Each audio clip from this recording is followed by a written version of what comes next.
Hey, Jamie. Oh, I'll fix it. Yeah. You know, today is the 4th, and I'm wearing the same sweater that Are I you? wore yesterday. Do you know why? No. Because it's comfortable and I'm fat. And when you're in a state of mind where you're trying to make things better and things like that, it's not easy to make decisions on clothing. But to dive into this whole story, the reason why I have such a hard time filming today is because I'm really angry. But I have some Okay. good news for you. You see, I have done the one thing that I haven't been able to do, which is control my anger and battle my ego to a point where I actually beat it. And I want you to know that I was able to do it. And Congratulations. I am filled with nothing but rage I know you are. and frustration because the one rule that I asked everyone, which is not to hurt my children, was broken. It was broken severely, and it is very important for people to understand that, yes, I'll take personal responsibility for anything I've done, but what I have done is nothing unlawful, nothing wrong, and nothing that I'm going to go back on. Now, Jamie, how are you? I'm well. I want to tell everyone that the reason why I'm so frustrated is because on one hand, I have to film content that is so important regarding my personal bankruptcy and hundreds of millions of dollars that's on the line with a sentencing of the core criminal that is at the heart of this conspiracy, which is on Thursday. But all I could think about is that gif of Charlie Day from It's Always Sunny in Philadelphia, where he has all the arrows on the door. He's like, okay, I've got it. And really, that's an amazing show. And that's one of the reasons why people like myself get silenced, because when there is something relevant and important, it gets whitewashed in a flurry of really funny Hollywood memes and gifs and an undertone of bullying. Yes.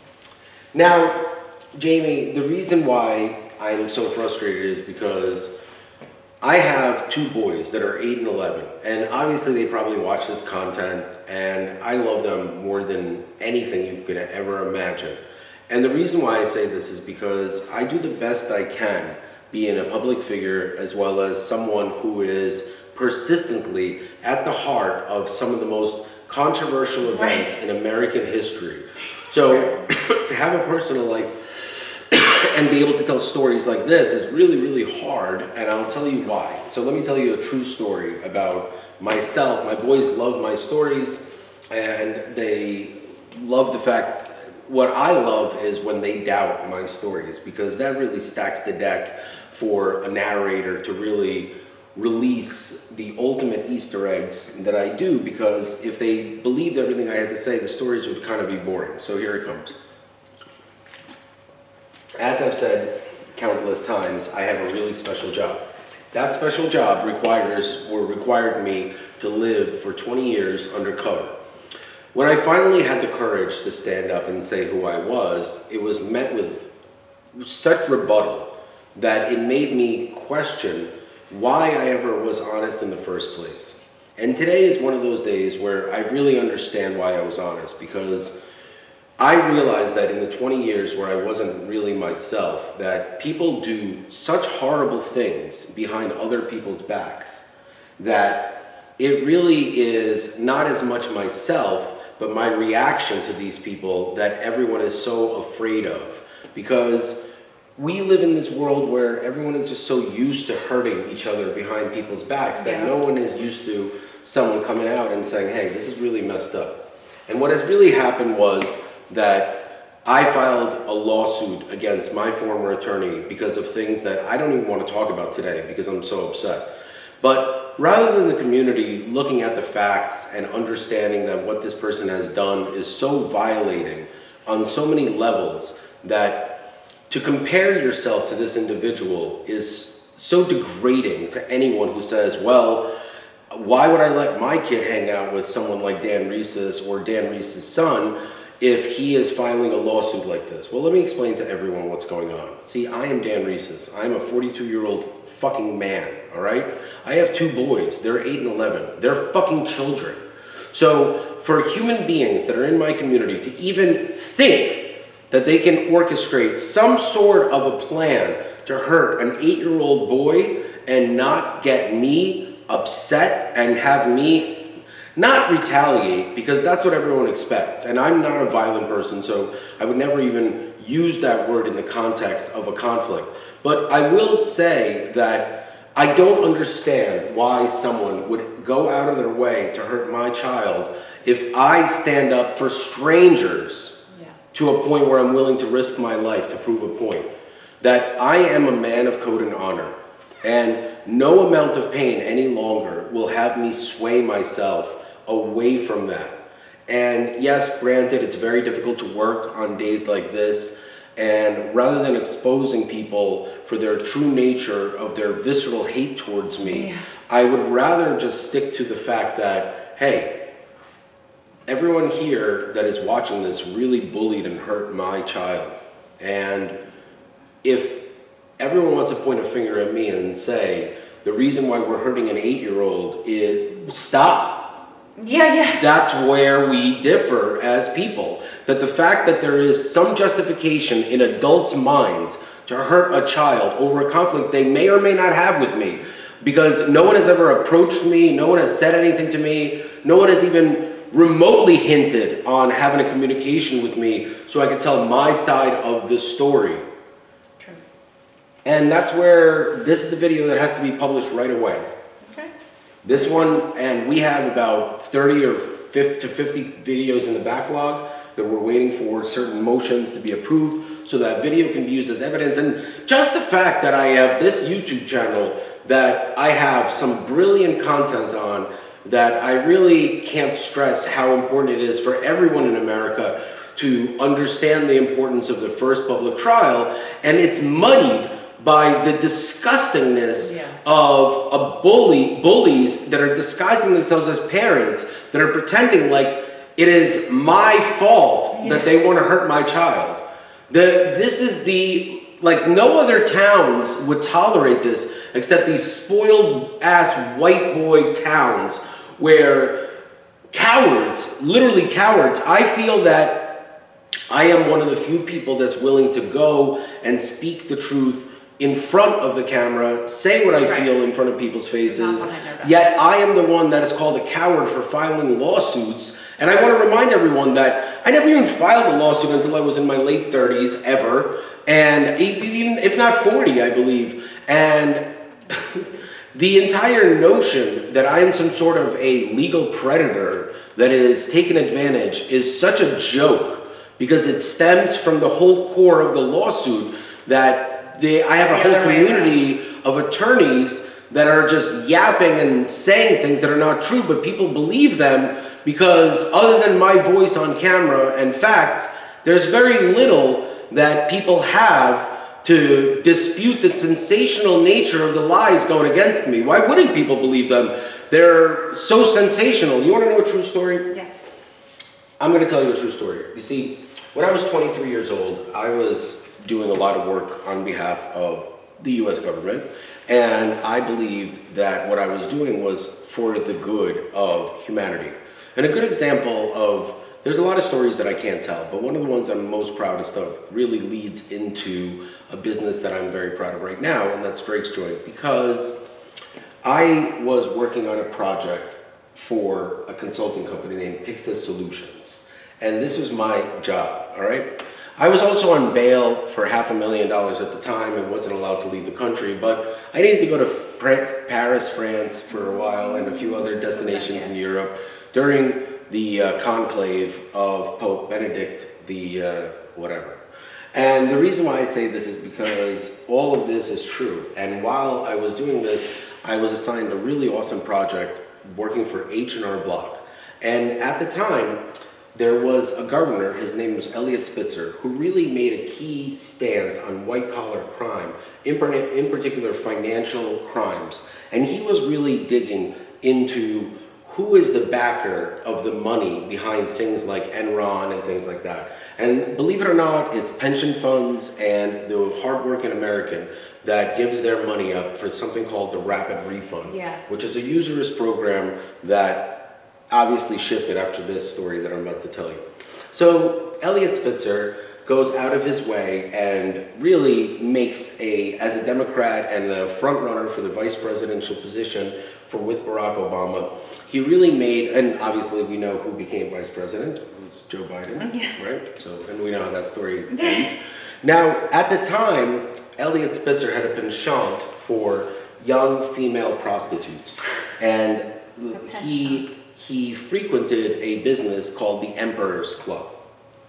And why don't you go ahead and write the two owners of this company? And I wanted to say that these are really great men that treated me with nothing but respect and dignity. Amar and Greg.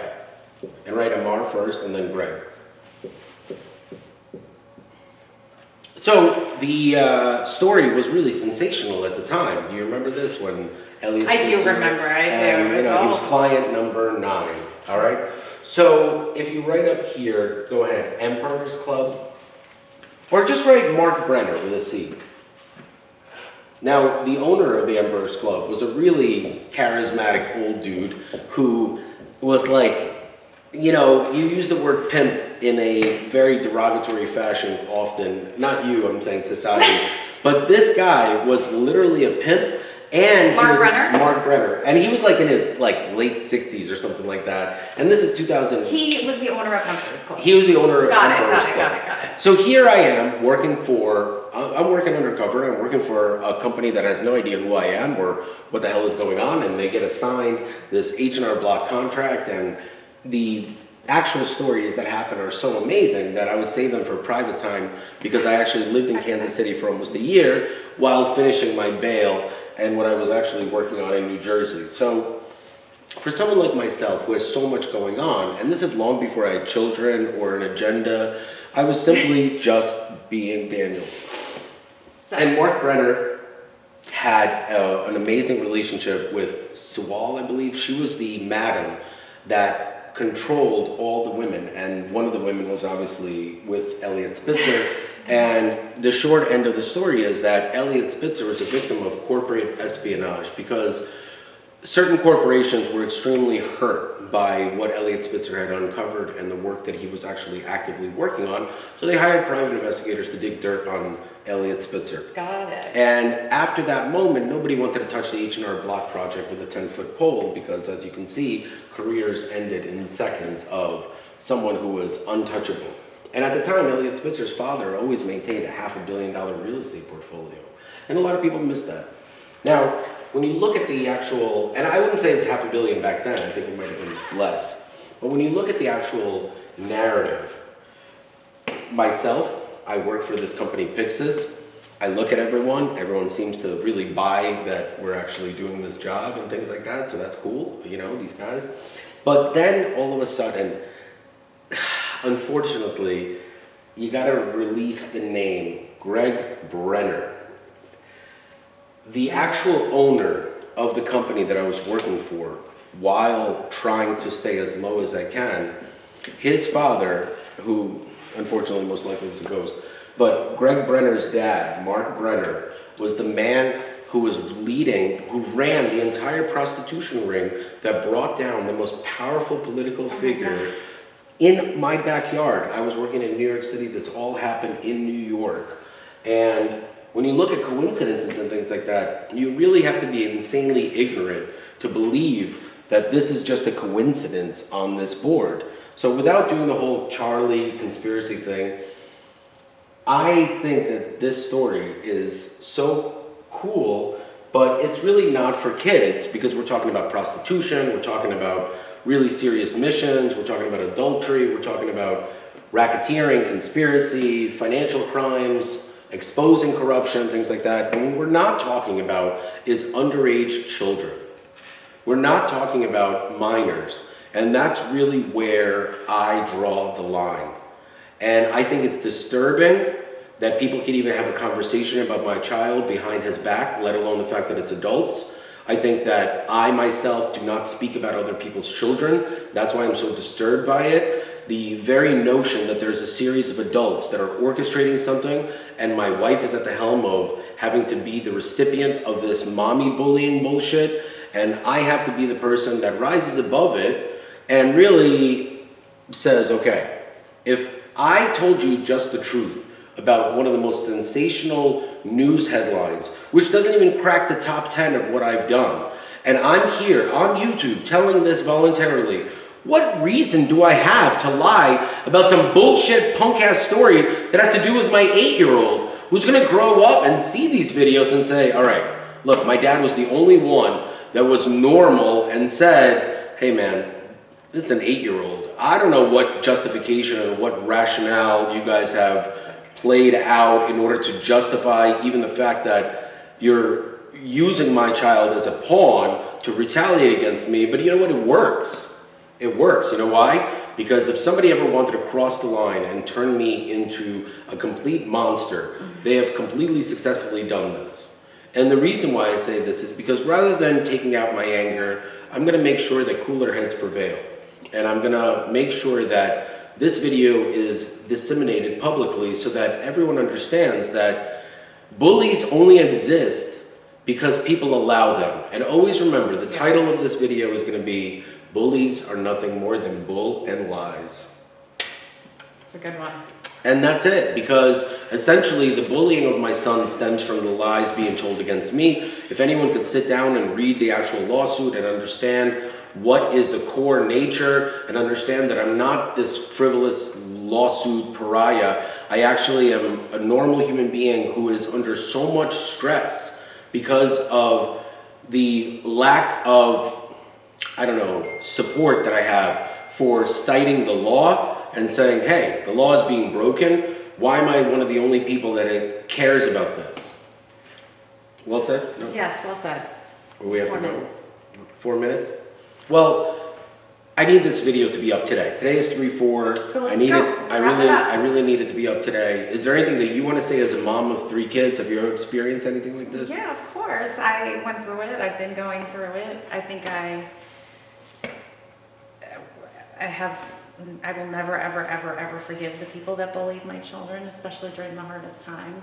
Yeah, and I think that children are really resilient, and I don't even want my son to be friends with people who are going to be acting this way, because if children are anything to have to do with what their adult counterparts I can only are imagine like. the things the adults That's the say thing, in front like of if these my children. son did something to offend these people, that's a Right. different story, but we're talking about an innocent kid. Yeah, We're talking about a kid who didn't do a single thing wrong. Right. That, it's fine, you want to blame me, that's fine, but your conflict is with a 42-year-old man. Exactly. Not with an 8-year-old. Right. Am I the only one that understands this? And you know what? Nobody wants to come and talk to me. You know why? Because I speak the truth, and I speak it directly, and you need to have a giant pair of fucking balls. And most of the time when people have an argument against me, it's just lies. Because bullies are nothing more than bull and lies. And I speak this, I speak this to all the cowards that want to use my love of my children against me. You know what? Fuck it, I'll say it. I love you boys. I love you more than anything. You want to call me a cringe dad? You want to make sure that I am embarrassing you guys? You could see that. Or you could say my father is very proud of me. He is someone that recognizes that we live in a digital world, and there's some really fucked up things that are going on in the underbelly of the rich society, or at least the pretend rich. And my father is one of the few people that's willing to do something about it. And I got his boy Jamie with him. What's up, Jamie? We're gonna do it. My name is Circumstances, and with me is Pomp. All right, come on. You good? Let's go. Everything I'm good. Post it.